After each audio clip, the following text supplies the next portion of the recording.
Welcome to IG media. So ఈ మధ్య కాలంలో ఎక్కువగా థైరాయిడ్ సమస్య అనేది మనం చూస్తూ ఉన్నాము. అసలు ఎందుకు ఈ సమస్య, సో ఎవరిలో వస్తుంది, ఇక థైరాయిడ్ వస్తే కనుక ఎలాంటి లక్షణాలు కనిపిస్తాయి, దీన్ని పూర్తిగా క్యూర్ చేసుకోవచ్చా, వివరాలు తెలుసుకుందాం. ఈరోజు మనతో పాటు ఉన్నారు ప్రముఖ general physician doctor Prashanth Reddy గారు from Renovo hospitals, Banjara hills.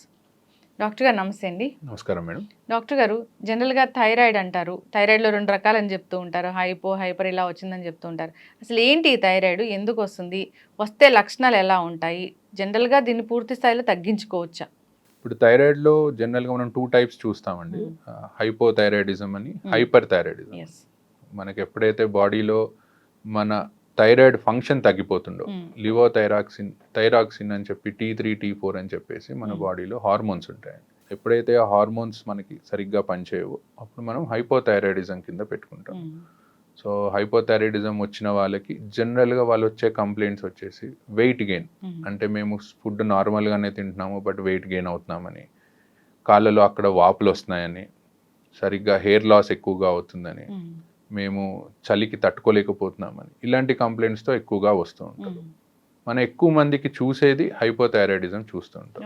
And అందులో మగవాళ్ళ కంటే ఆడవాళ్ళలో ఎక్కువగా హైపోథైరాయిడిజం వచ్చే ఛాన్స్ ఉంటుంది. ఇంకొకటి ఏంటంటే హైపర్ థైరాయిడిజం అంటామండి.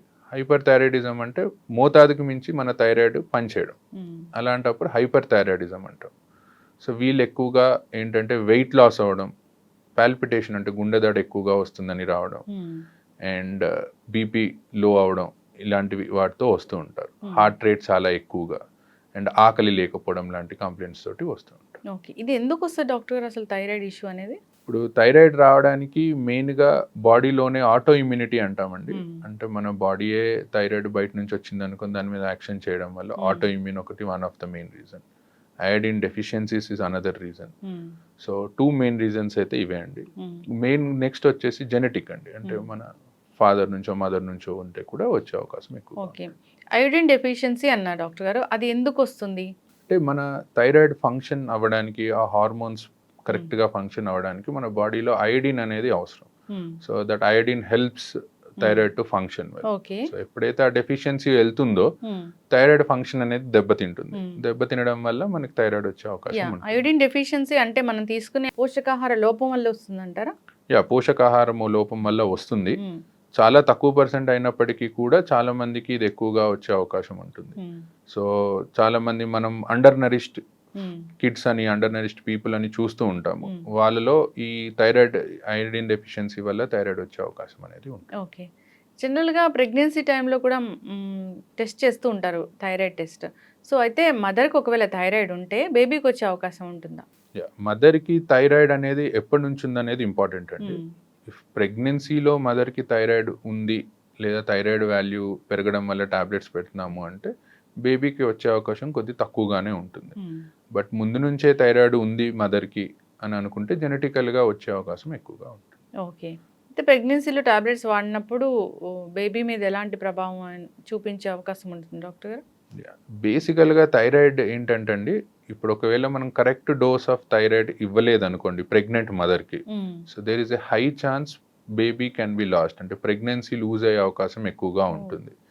అండ్ ఒకవేళ బేబీ డెలివరీ అయిన తర్వాత కూడా మనం బేబీకి ఇమీడియట్గా థైరాయిడ్ లెవెల్స్ అనేవి చెక్ చేస్తామండి. ఎందుకంటే ఒకవేళ థైరాయిడ్ తనకి ఉండి మనం ఒకవేళ పెట్టలేకపోతే జనరల్గా మెయిన్గా హైపోథైరాయిడిజం వచ్చే ఛాన్సెస్ ఎక్కువగా ఉంటుంది.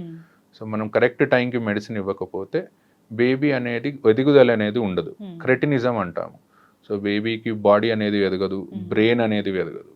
సో ఎప్పుడైనా సరే పేరెంట్స్కి హైపోథైరాయిడిజం ఉన్నప్పుడు చిన్నపిల్లలకి వన్స్ ఇన్ ఏ వైల్ ఒకసారి చెక్ చేసుకోవడం బెటర్, సో దట్ వాళ్ళ ఎదుగుదల అనేది బాగుంటుంది.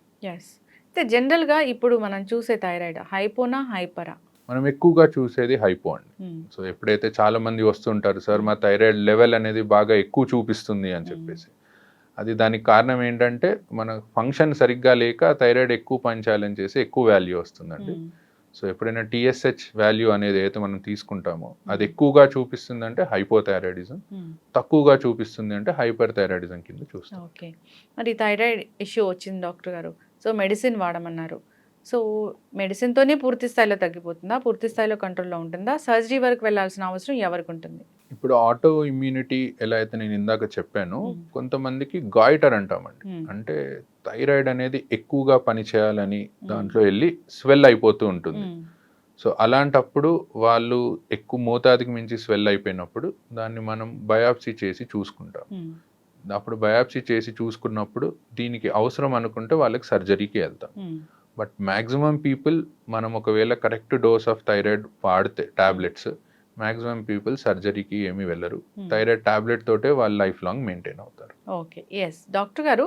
సో ఇప్పుడు థైరాయిడ్ కోసం టెస్టులు చేసినప్పుడు దాంట్లో వాల్యూస్ కరెక్ట్గా ఉండి నార్మల్గా ఉండి వాళ్ళ నెక్ అనేది చాలా స్వెల్లింగ్గా అనిపిస్తూ ఉంది అనుకోండి, అప్పుడు థైరాయిడ్ ఉన్నట్లేనా? 100% అండి. Hmm.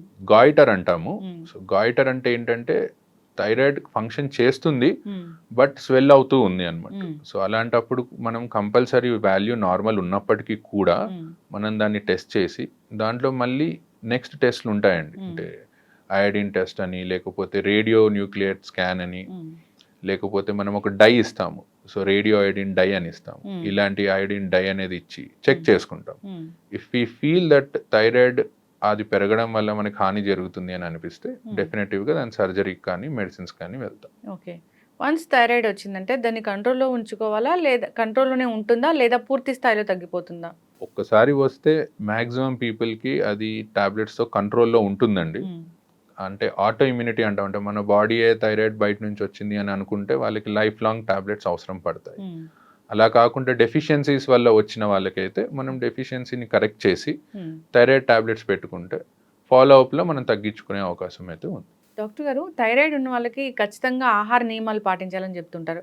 సో క్యాలీఫ్లవర్, క్యాబేజీ ఇలాంటివి అస్సలు తినకూడదని చెప్తుంటారు. ఇది నిజమా మిత్తా? నిజంగానే ఆహార నియమాలు పాటించాలా? లేదండి, కాలీఫ్లవర్, క్యాబేజీతో డెఫినెటివ్ థైరాయిడ్ ప్రాబ్లమ్స్ వస్తాయి. మ్మ్. కానీ మనం తీసుకునే దాన్ని బట్టి ఉంటుంది. ఇప్పుడు జనరల్గా ఏంటంటే మనము నార్త్ ఈస్ట్ ఏరియాకి అలా వెళ్ళినప్పుడు అక్కడ స్టేపుల్ ఫుడ్ అనేది ఎక్కువగా మనం క్యాబేజీ, కాలీఫ్లవర్ ఇలాంటివి ఎక్కువగా చూస్తుంటాం. మ్మ్. సో ఇప్పుడు మనం ఎలా అయితే టమాటాలు ఇవన్నీ ఎక్కువగా తింటామో ఇక్కడ మన సౌత్ సైడ్ వాళ్ళు అవి ఎక్కువగా తింటూ ఉంటారు. మ్మ్. సో అలా మనం ఫ్రీక్వెన్సీగా తీసుకుంటూ ఉంటే డెఫినెటివ్గా నో అని చెప్తాం. మ్మ్. So but once in a well ఎప్పుడో ఒకసారి తినే వాళ్ళకి జనరల్గా క్వాంటిటీ తక్కువ తినమని మ్మ్. చెప్తూ ఉంటాము. But it's always safer to avoid hmm. Rather than eating అండి. So Okay. ఒకవేళ థైరాయిడ్ ఉన్న వాళ్ళు జనరల్గా అవాయిడ్ చేసుకుంటే బెటర్. మ్మ్. అలా కాని పక్షాన ఎప్పుడో ఒకసారి తీసుకున్నా బై ఛాన్స్ ఇట్స్ ఓకే. ఇంకా ఏమైనా ఉన్నాయా డాక్టర్ గారు అవాయిడ్ చేయాల్సిన ఆహారాలు అంటే? జనరల్గా దుంపలు కూడా తక్కువగా తినమంటామండి. మ్మ్. ఇప్పుడు మన ఆలుగడ్డలు ఇలాంటివి కూడా తక్కువ మోతాదులో తీసుకోమని చెప్తుంటాం. ఏదైనా ఫ్రీక్వెన్సీ తక్కువగా ఉండాలి. ఎస్, ఖచ్చితంగా డాక్టర్ గారు, చాలా చక్కటి ఇన్ఫర్మేషన్ అండి. థైరాయిడ్ అంటే ప్రాణాలు కోల్పోవాల్సిన పరిస్థితి కూడా వస్తూ ఉంటుంది ఎప్పుడు దాన్ని ట్రీట్ చేయించుకోకపోతే. ఖచ్చితంగా డాక్టర్ ఫాలోఅప్ కూడా ఉండాలి, మందులు వాడడం కూడా సరిగ్గా ఉండాలి, ఆహా నియమాలు కూడా పాటించాలి, లైఫ్ స్టైల్ చేంజెస్ కూడా చాలా అవసరమే. చక్కటి ఇన్ఫర్మేషన్ అండి, ధన్యవాదాలు డాక్టర్. Thank you.